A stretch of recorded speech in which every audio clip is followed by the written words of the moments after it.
Yeah, definitely. I guess you don't sort of think about the result until the 90th minute when I guess the full-time whistle's gone. But definitely we were disappointed, seeing how good we started the game.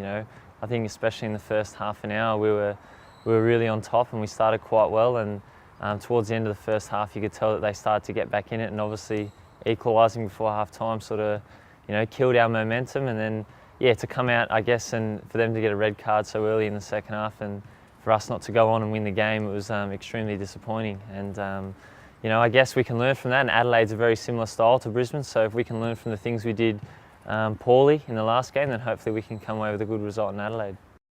I think it's never easy to lose. I think as a footballer you want to win every single game, and you want to break the game up and win every single part of it. And I think there was a few the old cliche, the 1-2% that we lost during the game against Brisbane. And obviously them being the premiers, they're a good enough team to expose you and then make you pay for the errors that you make. And we certainly paid for the errors we made on the weekend. There were two, I guess, goals where we switched off defensively, and it cost us in the end. And unfortunately we weren't good enough to get back in the game and come on and try and get an equaliser either. So it was extremely disappointing, but credit to Brisbane. They showed why they're the premiers, and with 10 men they still played some very good football.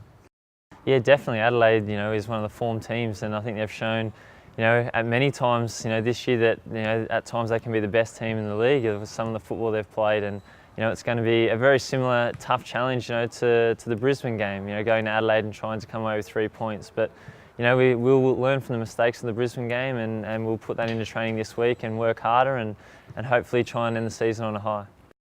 Yeah, definitely. I mean, Adelaide's a very good team. They've got a number of players that can definitely hurt you, and I think in particular you've got Karuska, who pulls a lot of the strings for them, and Isais as well in the midfield. They're players that have come in and done really well since they've been at Adelaide. And also up front, with Ferreira on the right and Thirio on the left, they're obviously very dangerous. So it'll be a very tight battle, I'm sure, and we're going to be up for it and hopefully come away with a good result for our last away game of the year. Yeah, definitely.